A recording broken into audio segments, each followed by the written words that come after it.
Ladies and gentlemen, thank you for joining me for another episode of Road to Regionals, and we're getting up there in our episodes. I think this is episode 26, maybe?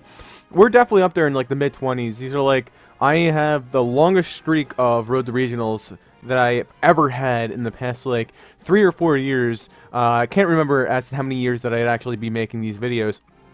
Anyway, it's going to be a new week. We're going to be using a new team, and we're actually going to be using the team that I created for the EPL that I played against Andrew Davis yesterday. If you haven't seen that, please go check it out. It was a great set. Not going to spoil anything because the episode was very good overall, and this is a great and solid team. I might make a few tweaks to this team throughout the entire week, but the team is basically a Wikiberry support with Allies Switch Lele, a Life Orb Sandslash. I originally made this Sandslash to be a Rockinium Z because I have Rock Slide on it, which basically can OHKO a Charizard even through an Intimidate, and Charizard would definitely give this lead a lot of trouble. But that's essentially why it's there. And I originally had Hail on the Ninetales, but I don't think that's very viable because the only thing that I'd probably lead that against would be like a Charizard. So that, like, you know, I'd lead my Ninetales and a Charizard would likely go for a Mega Evolution that I could protect the whatchamacallit, the Sandslash, but I don't know how the speed mechanics are gonna work. Like, I think I get my speed boosts on the same turn the Charizard still Mega Evolves, whereas like if a Charizard were to Mega Evolve and then the rain disappears and a Swampert were to Mega Evolve, then the Swampert is Mega Evolving in the sun and the Swampert doesn't take advantage of a Swift Swim ability. Anyway, we're gonna get on to the rest of the Pokemon. We have an Amoonguss. Amoonguss actually doesn't have Protect on it. It is support with also a lot of special attack investment, which can OHKO all of the Tapus barring bulky Finis. Blastoise, which gets all very powerful attacks. It's actually a speedy variant and takes advantage of the Tailwind as well as the Rain Dance, which is on our support Holacha, which also has the Unburdened ability with Psychic Seeds. Pairs very nicely with Tapu Lele and shuts down Sun teams. And we have also another Weather Setter, being that in our Ninetales. Our Ninetales is also another support set. It has... Again, my original Ninetales, it did have Hail on it, but I also had Icy Wind for another form of speed control, other than just having Tailwind on our Holacha. So as of right now, barring that of the Sandslash, with the Sandslash, I think it Ice Slush or Icicle Slush or Snow Slush ability, Slush Rush. The Tailwind from the Holacha is going to be our main form of speed control. Anyway, we're going to have, Evan. And looks like, Evan is going to be starting out on the battle spot because he's 1500s. Probably going to be seeing a lot of players starting out anew, considering the fact that it was just Christmas only a few days ago. It's actually, well, with me recording this now, and he's going to be using a QR code team, so probably didn't get the bonds in-game yet. So it looks like a very interesting team. I think this is James Beck's team that he used on his first back-to-back battle series with the support Icy Wind, Empoleon, and just a really well-rounded team, and he was using a Mega Charizard X. How do I want to combat that? Mega Charizard X is a little bit of a problem for the Sandslash. Sandslash actually is really good against his entire team, barring that of the Charizard Y and the Empoleon. Only if I had Tectonic Rage on this, though.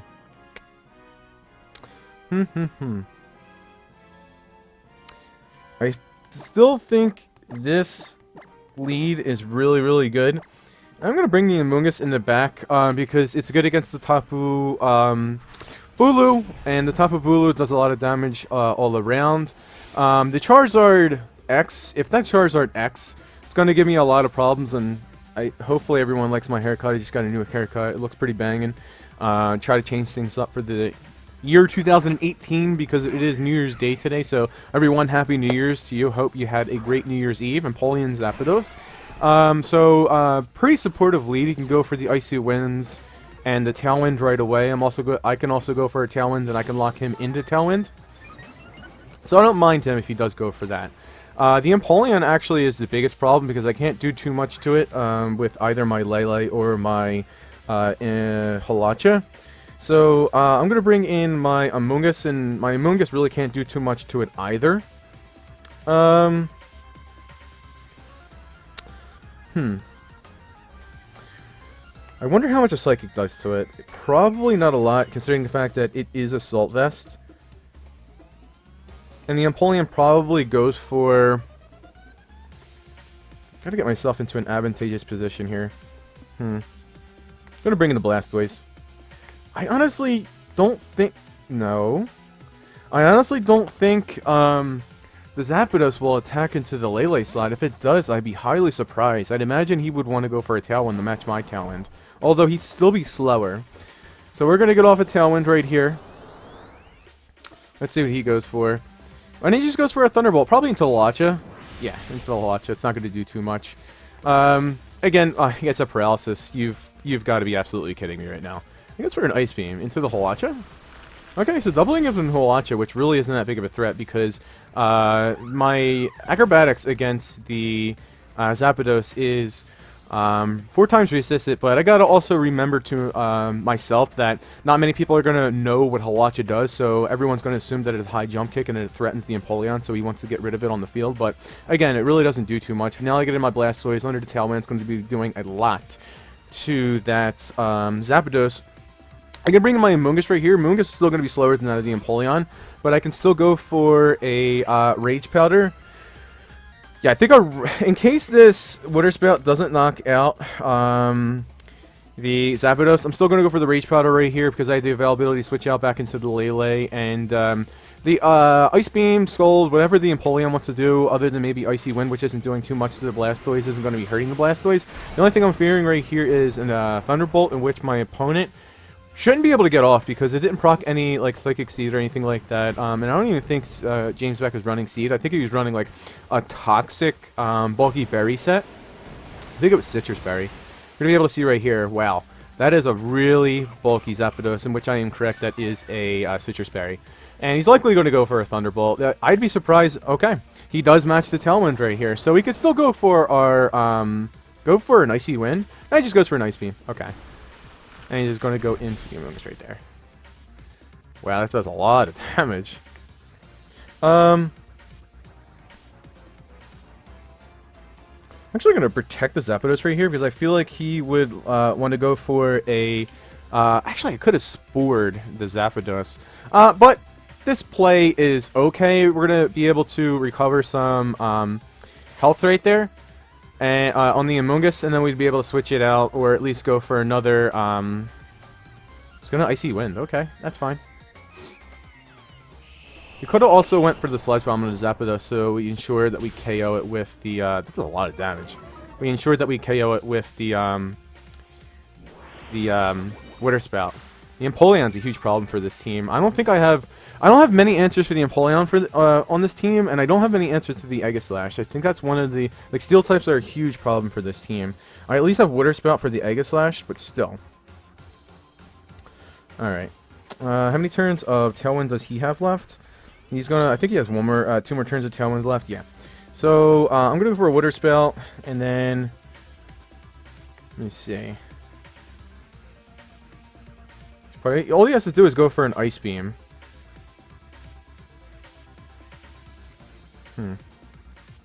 I'm pretty forced to go for a Rage Powder right here. I think he just has the matchup against my team. There's nothing I could do about it. If I had high jump kick on my Halacha, it'd be a lot easier to deal with the Empoleon, but unfortunately I do not. Again, and these are the reasons why we do these battles, so we can see the changes that we need to make to our team. And he goes for Roost. Well, okay. Is he going to go for an Ice Beam, I assume, then?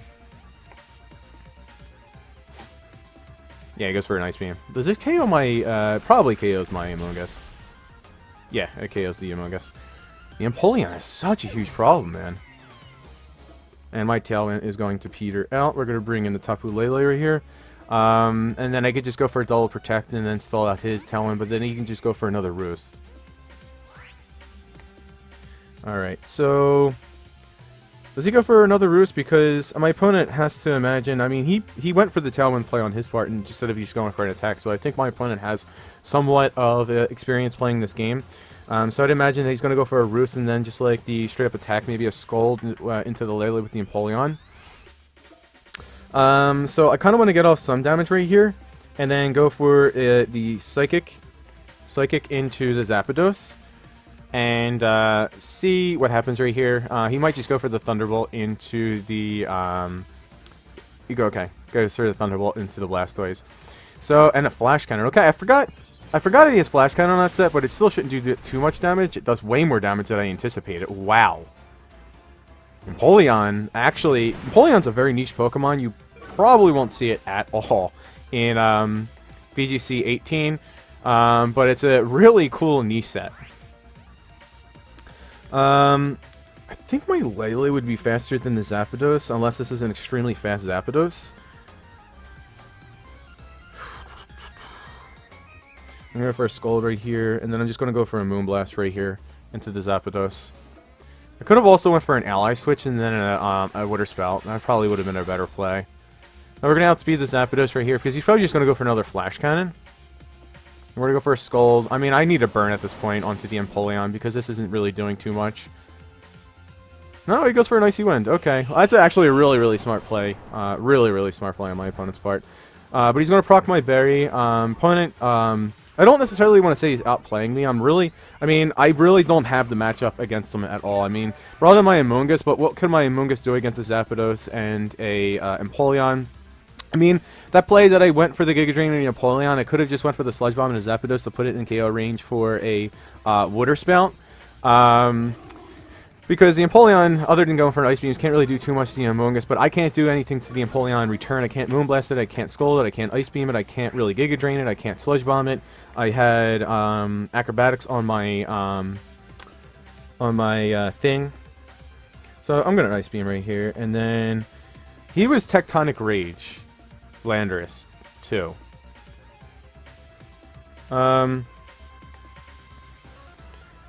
I think that knocks out my Blastoise. It doesn't with an Intimidate.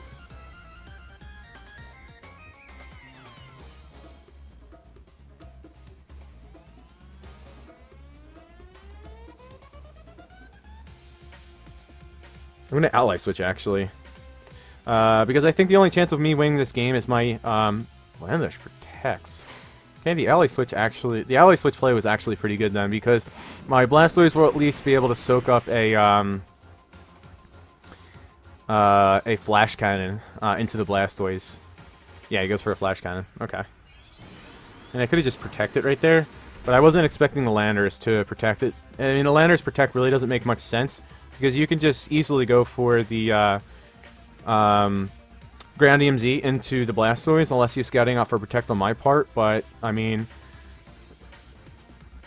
I guess that was the only play. I mean, because now I can go for a protect, honestly. I can go for a double protect on my part, scouting out for the Ground EMZ. Because I can easily go for an Ally Switch and then protect, but he can read into that and go for a Flash Cannon into the Blastly slot, and then still go for a Ground EMZ into the Lele slot, which will still get some damage off into the Blastoise. I think I'm just dragging this game out, because I don't really think there's any way that I can win. I'm going to withdraw the Landorus into the Charizard, okay. Could have just went for a Scald in that slot, so very careless on my opponent's part. But it's going to work out for him. I mean, if I went for the straight-up Scald into the... Because he doesn't even attack into my Blastoise, so the Charizard could have very well have went down right there, and then it would have been a 2v2, and I could have played Ally Switch games.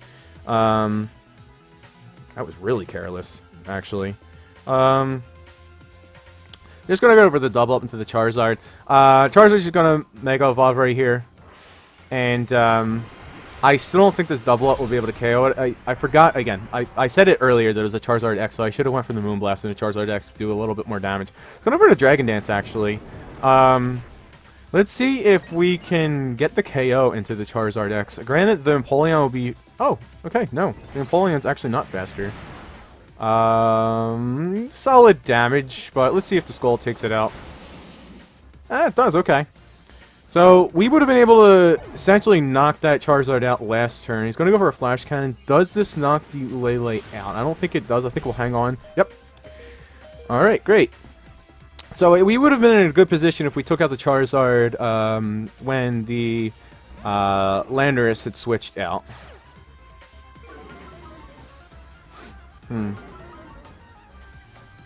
You know what? When I was playing the game against my opponent that didn't read into the Ally Switch, even though that I showed it against the Manectric team, I'm just going to go for this straight up play of going for a ally switch and then an Ice Beam into the Landorus. He could very well protect, scouting Y protect as well. Yeah, he just does the same play again.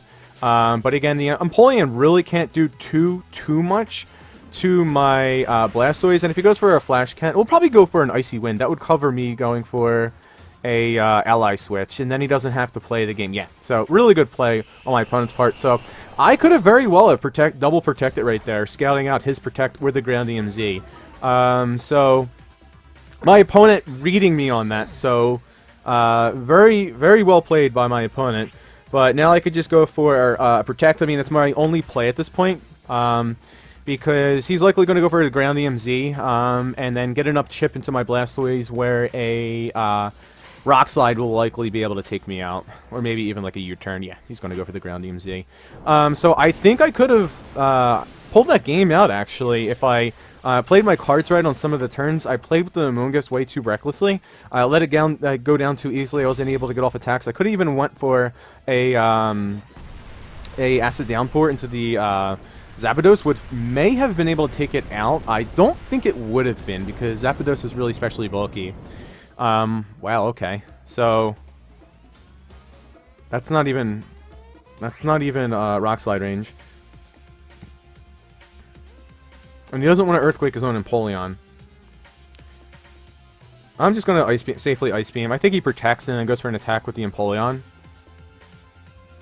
But let's just go for this attack. I mean, there's really nothing we can do at this point. Oh, he just goes for an Earthquake! Does this knock out my... it's not single targeted, actually. Yeah, it doesn't knock me out. He takes out his own Empoleon! Wow! Why would you do that? Because I think... Wow! Well, that was way too anticlimactic at the end there. I was just saying to myself, like, I could have pulled this game out if I would play my cards right. My opponent not reading into the ally switch, protecting... Well, his protect plays were actually good, scouting up for my protects, and then also to essentially bait me into a protect. He protects, also protecting the Ice Beam away, but that was really careless at the end, going for an Earthquake into your own Empoleon, which is super effective against it. And then expecting it to take out my Blastoise. Again, like I had said, for whoever knows the mechanics well enough in this game, that was not a single targeted Earthquake on my Blastoise, because he still had the Empoleon on his side of the field. So not single targeted, therefore the damage was reduced against my Blastoise. If it was my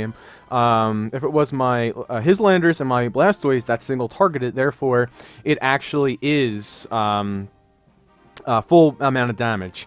Now if he went for a targeted moves such as a Rock Slide, a Heat Wave, or Hyper Voice, which only targets 2 slots on my side, that would have been single targeted damage. But since Earthquake affects all the Pokemon on the field, it affects his Empoleon and therefore my Blastoise, it's not single targeted damage. That's why my Blastoise survived right there, because it wasn't single targeted damage, and I was able to get an Ice Beam off against him. I just was not expecting to go for an Earthquake. Maybe he was expecting to knock me out. Anyway, we're going to be playing against David. I think he's from the Netherlands. Pretty solid team. This team of usually it's like I think Aegislash, Feeny, and Tyranitar is a pretty solid core, but he also has the Landorus, which takes a lot of reduced damage against fighting type attacks. So he has 3 Pokemon that take a lot of damage from fighting type attacks, and then 3 that do not. What do I think he leads? I like the Kangaskhan, maybe even the Feeny or the Landorus. It's 2 fake out Pokemon as well. And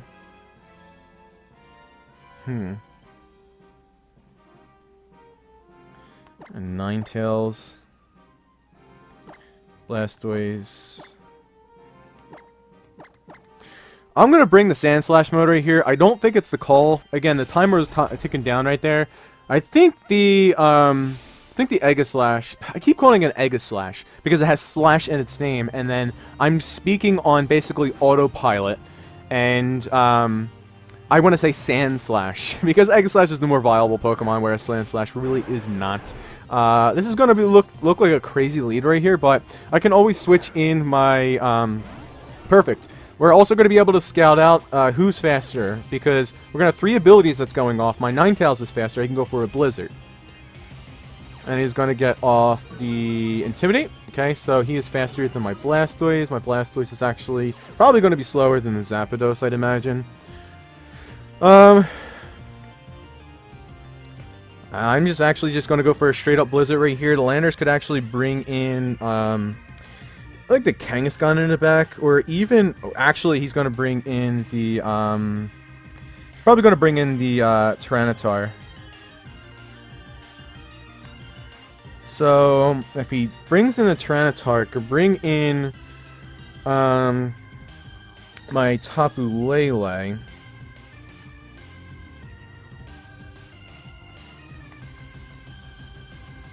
Bring in a Tapu Lele right here. And then I'm going to go for a Mega Evolution Scold into the Landorus slot, because I think the Tyranitar is going to come in on that slot. Because I easily go for a Blizzard right here. It takes out the Landorus and lets us Assault Vest, and then it also does a lot of damage to the Zapdos. And I also am going to preserve my Focus Sash and the Hail in the back. Yeah, so he brings out the Landorus. Probably going into... No, the Incineroar. Wasn't anticipating that, because I still could have went for a Blizzard. That's an odd switch in. Zapdos shouldn't be able to take out my Blastoise with a Thunderbolt, but I anticipate him to set up a Tailwind on this turn. I could have also went for a... No, he just Thunderbolts. Okay. Weird play. If I were him, I would have switched into my Tyranitar and then gone for a Tailwind. Because I could have just easily have gone for a Skull Blizzard right there. Would have almost taken out the Incineroar and done a lot of damage to the Zapdos, because it didn't proc any type of Seed. He can't go for a Fake Out, which is also really good. So I can honestly just go for a... see, who's a bigger threat? I think the Zapdos is actually the bigger threat. So no, I would say the Incineroar is the bigger threat. I'm going to go for a Moonblast right here. I think that should be able to take it out. And then I'm going to bring... I don't necessarily want to bring in my Sandslash, because it could take a lot of damage if he goes for another Thunderbolt, but I don't think he'll do that to the Blastoise, because I should be going down right here to Hail. Okay, he's going to bring out the Zapdos. Does he now go... No, into the Tapu Fini. Okay. That's fine. We have the Aegislash, which can't do too much to the Fini, but the Fini can't do too much in return, other than maybe a Muddy Water, but he has to hit it at that. And the Blastoise is going to come back right here, okay. Now we... Oh, he's probably going to go for a Fake Out. Yeah, he goes for a Fake Out. Okay, great. Into the Sandslash. I don't really understand that play, because you could have went for a Fake Out into the Lele and then had me go down to Hail. Because now we're going to be able to take out this Incineroar, which also gives him a free switch into the Landorus, but I don't think he'd want to switch into the Landorus. So he has revealed all 4 Pokemon. He didn't bring the Tyranitar, which is incredibly odd, considering the fact that I have... a Ninetales, which can set up the Hail for my Ninetales and my Sandslash, which just basically annihilates his Landorus. Alright. Landorus comes out. Okay, is he... So he has a... I'm just going for... I guess the Icicle Crash into the Landorus? I mean, unless it protects, but Fini's not Okoing me right here. I'm just going to go for a Moonblast right there, and I'm just going to go for an Icicle Crash right here. Landorus could very well protect right here, but I think I gained the most mileage from this, because even the Landorus can't switch back out into the Zapdos without taking a lot of damage. And we have the chance of also... getting a special attack reduction on the Fini by going for the Moonblast into it. Yeah, he goes for a Protect, so I could have easily Sword Stance right there, but you just can't... You can't anticipate the Landorus to have Protect. You really can't. We're going to go for a Moonblast into the Fini. Special attack drop would be really nice right here, but wow, that does a lot. An Icy Wind's still not going to reduce my Aegislash's speed, or my Sandslash's speed enough. Where does it? There's a critical hit on the Sandslash, which really doesn't make that big of a difference. There's a likely Jolly Landorus as well. Okay. Fini's now faster than my Lele. Okay, so we're going to check out the Sandslash's speed right here. Sandslash. We have 26. It also was just do so. 26. Oh, 126 times 42 times 2. It's 84. Holy shit. Alright, so the Sand Slash actually is going to be really slow now. 2 more turns of Hail left. I'm going to go from the Moonblast right here, and then I'm actually just going to switch in my Blastoise, because my Blastoise doesn't do much in this battle, because I really, really need my Sand Slash to stay alive right here, and I need to... He's likely going to go for the Ground EMC. I'd imagine this to go in the Sand Slash. And if he's going into Sand Slash, we're essentially wasting it. I could have protected, but I wanted to get my Sand Slash out so it doesn't have that much damage on it. Yeah, into the Sand Slash. Great. Because essentially, if he has Protect on his Landorus set, he's likely going to be Ground EMC Jolly, and he'll be able to outspeed my Sand Slash. And he's going to go for a Muddy Water, which Lele avoids. Can't say that's unfortunate, because I ran that at Memphis, and it missed a shit ton. Alright, so we're going to be continuously getting the chip on him. Alright, so what does the Landorus really do right now? Because he had burnt his... Ground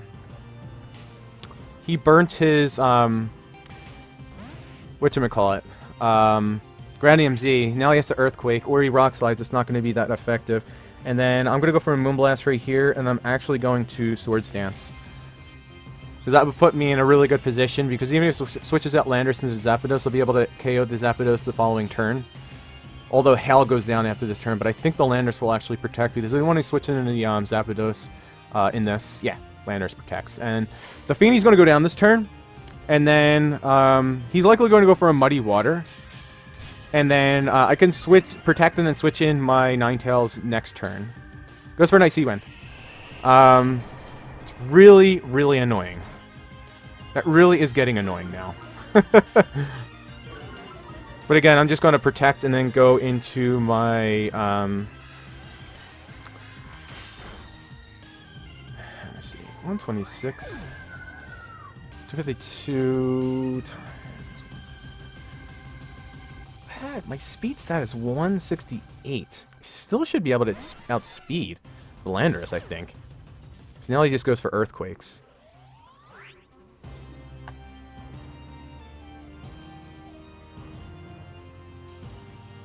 I think the Zapdos Tailwind's right here. I'm going to bring in my Ninetales, and then I'm going to protect Aegislash. I'm going to bank on my Aegislash being faster than the Landorus. Although I still don't think a Earthquake will be able to knock me out, especially if it's Jolly. So we're going to bring in our Ninetales right here. If I were him, I would go for Earthquake Tailwind.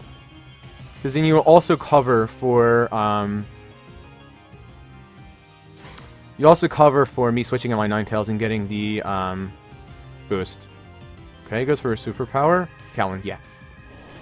But now we also have our Ninetales in, and you would have to double up into their Ninetales to take that out. So he's going to have to double up into one of my Pokemon in order to take them out.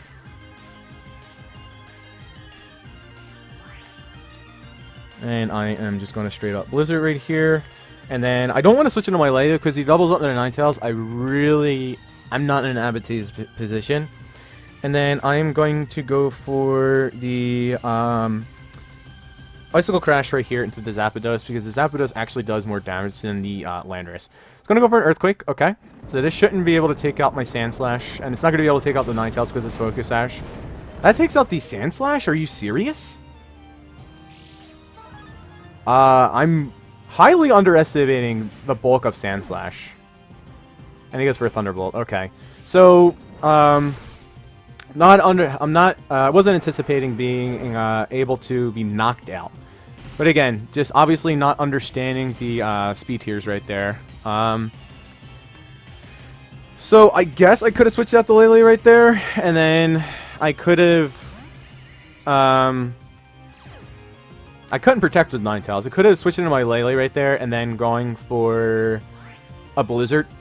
and then he doubles up into the Ninetales, and then I get a free switch into the Landorus, and then I protect this turn, but then he still has one more turn of Taloned up, so it wasn't looking good anyway. Let's go ahead and see how much damage that we can do to the Landorus in the Psychic Train. It's probably just going to knock us out anyway.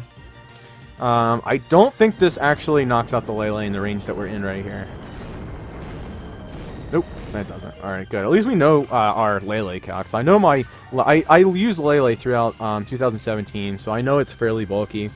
If this is a bulky Zapdos, it shouldn't be able to take me out either. Yep. How much damage does this do?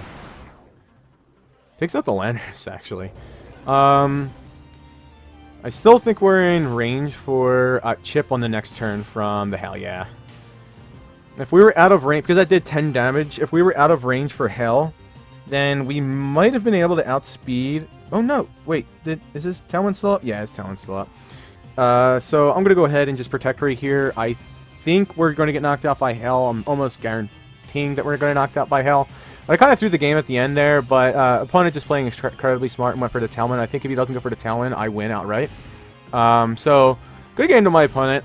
Can't really complain about that one. If we got like a lower roll for both the Earthquake and the Thunderbolt, I think we would have been able to pull that one out because the Zapdos, I think, is in range for a Psychic without having the special defense boost. So good game to David. Sandslash is really, really underwhelming. When Intimidate essentially neuters it, that's why I have the Life Orb on it, and then I even had to put Sword Stance on it to also compensate for the lack of power. So I think I played my cards right. He played his Feeny so incredibly well. It looked like a support Feeny because it had leftovers and also had Icy Wind. Icy Wind's a really, really good move on Feeny. You should always put it on Feeny. I have it on all my Feenies that I'm making my teams for. Because the Icy Wind put enough pressure on me, in which forced me to switch out my Sandslash on that one turn. But when I got my Sandslash back in, what I should have done was, instead of going for a Sword Stance, I should have gone for a Protect, because that doesn't allow him to reduce my speed. But at the same time, I don't know whether or not I'm still slower than the Landorus. I was never able to confirm that. And on the one turn, he went for the Superpower into my Sandslash. I had no choice but to protect because the Hail went down. So I kind of feel like I could have played that game better, some turns better, make some better decisions. But overall, Sandslash is incredibly underwhelming. And him having Icy Wind really turned the tables for him, for me.